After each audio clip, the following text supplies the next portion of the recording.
And welcome back once again to the Endurance Hour podcast. This is episode 245 alongside Wendy Mater. I'm Dave Erickson. We are focusing on one topic, one question today. But before we get to that, we want to read some feedback and comments from some of our listeners and followers, beginning with Scott. Wendy?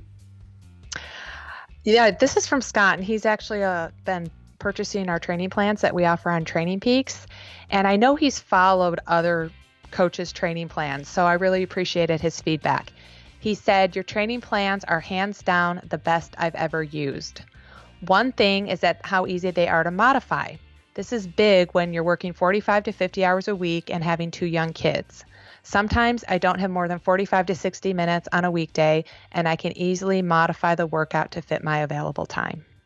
So what does he mean by modifying his workouts? Because they're based on Training Peaks, the Training Peaks interface. Right. So all our training plans on Training Peaks are based on an athlete doing a series of fitness tests, and they can train according to their heart rate training zones, pace zones, power, or rate of perceived effort. So it's not only, it really is a program that can fit any level because you're using your own zones, not someone else's zones.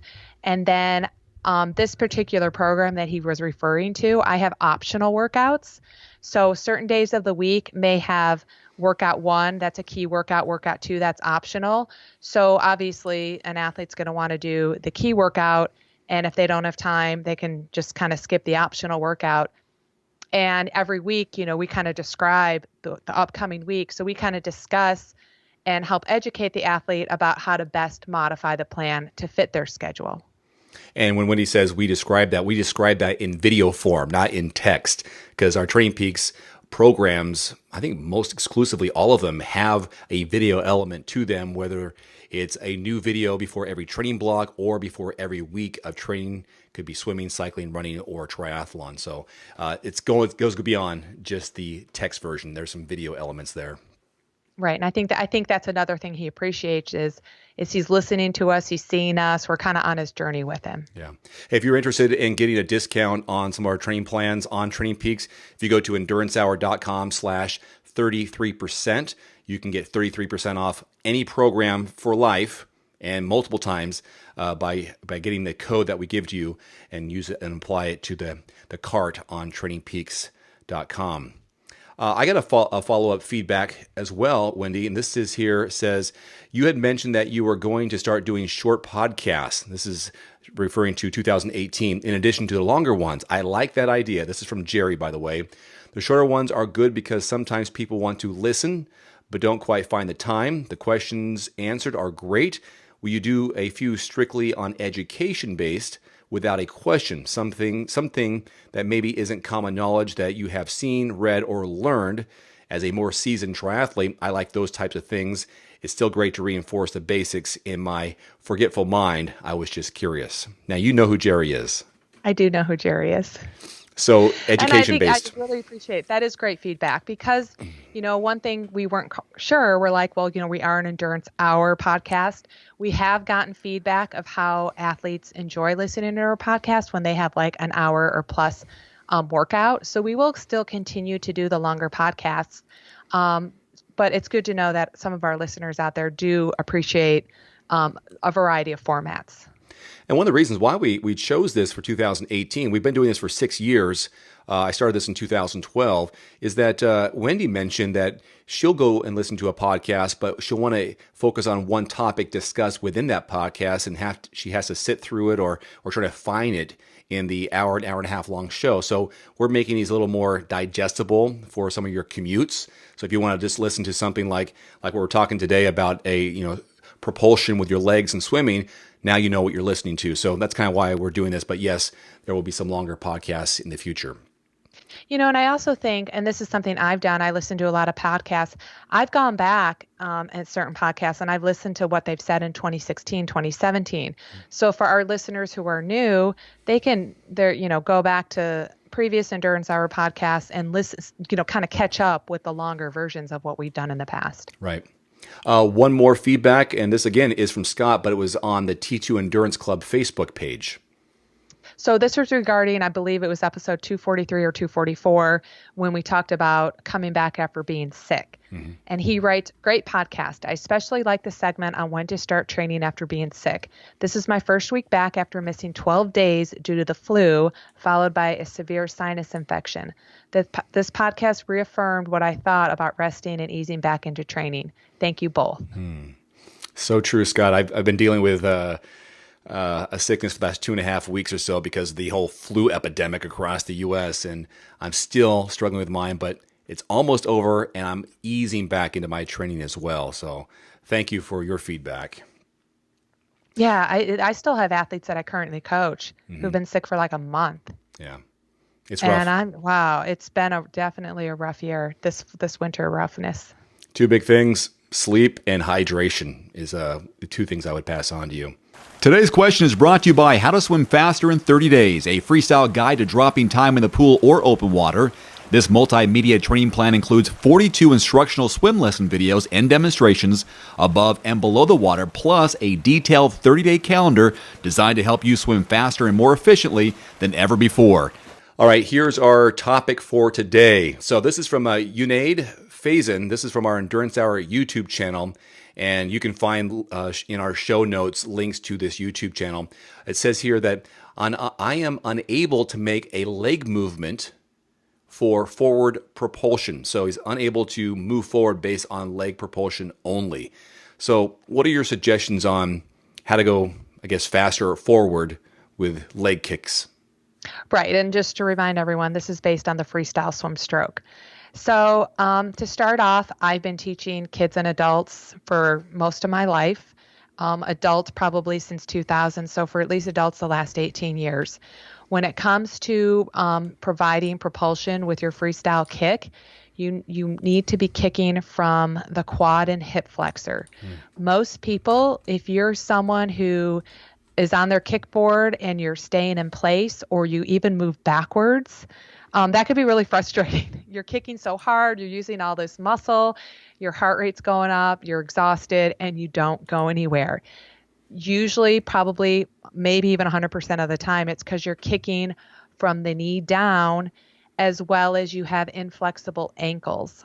So you want to make sure you use that quad and hip flexor. One thing I'd recommend is putting on a pair of swim fins because that forces you to point your toe. So if you have inflexible ankles, you may be flexing your foot versus pointing your toe, you're flexing it. And so putting on a pair of swim fins will allow you to keep that toe pointed. It'll allow you to get some ankle movement, ankle flexibility, and it kind of forces you to use your quad and hip flexor. So you got to really be mindful and get a sense of what's going on with the fins. You're using that as like a drill, and then you take the fins off and try to mimic that same movement. I've also been successful with doing on-deck coaching with telling adults to pretend they're riding a bike. And so when you're in the pool on that kickboard, if you pretend you're riding your bike, the first thing you do is bend your knee or bring your knee into your chest. And even though you don't really want to be kicking like that, it does help you get an exaggerated engagement of that quad and hip flexor, and you may start moving forward a little bit. Now, the drills you're talking about are using fins. Is this something you do as your warm-up to your workout, or is this kind of the workout itself? It just depends where the athlete is. I mean, if it's someone who's really just getting in the water for the first time, really learning how to kick is one of the first things. Learning how to breathe and kick is one of the first things you want to learn as you're learning the freestyle stroke. So when you're learning, you're actually not necessarily doing a workout. You're just trying to get comfortable in the water. And so this is a skill, depending on the level you're at. The breathing and the kick is the skills you want to develop first before you move on to learning the three main phases of the freestyle swim stroke. Now, when I've done this in the past, this can, if you haven't done this before using fins, you can be pretty sore after the fact in your ankles, in your hips, and you're breathing pretty hard. You're suggesting people ease into it, and is there a fin length that you would suggest? I think generally I would do Probably down and back, or maybe just down. It's just going to depend on how your speed and how you're able to get it.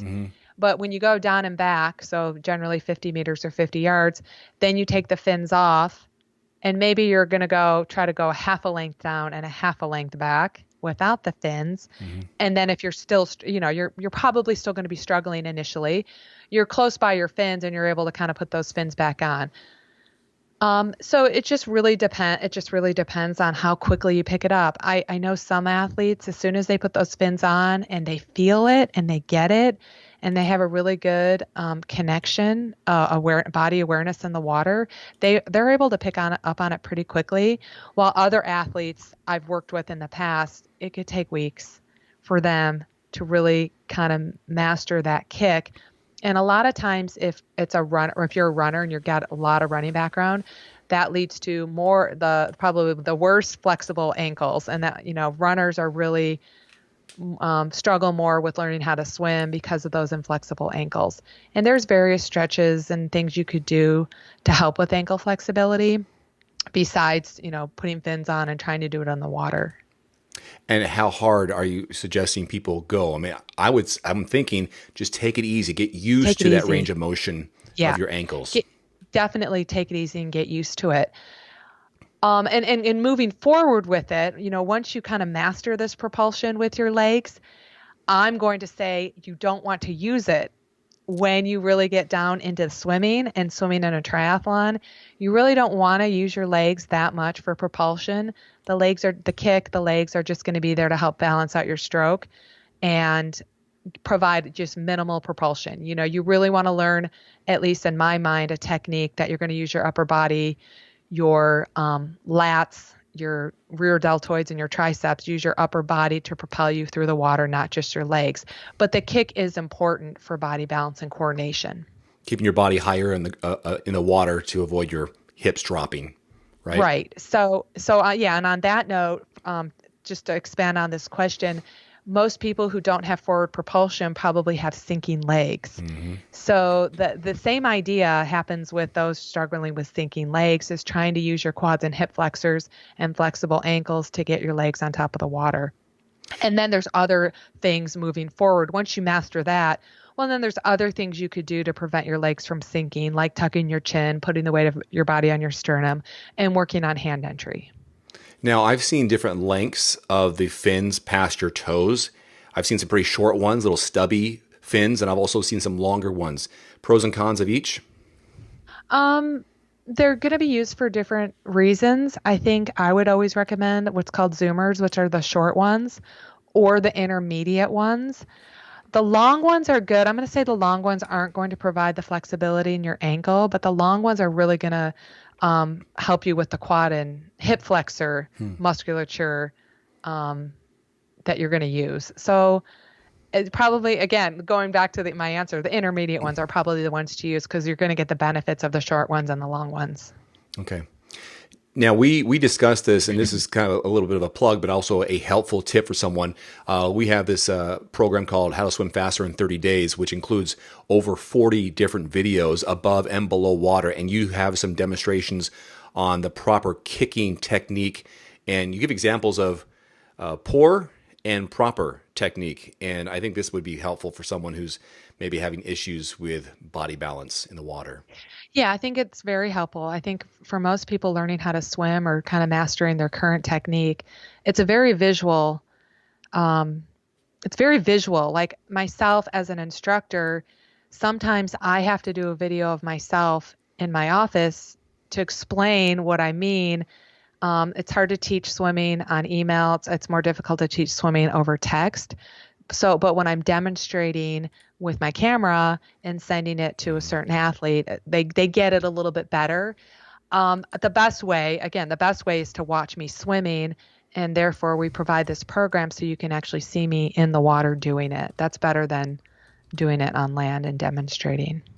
I will put a link in our show notes on endurancehour.com/episode 245 for anyone who's interested in this topic with the How to Swim Faster in 30 Days. Plus, we offer up a free swim form analysis that Wendy and I put together.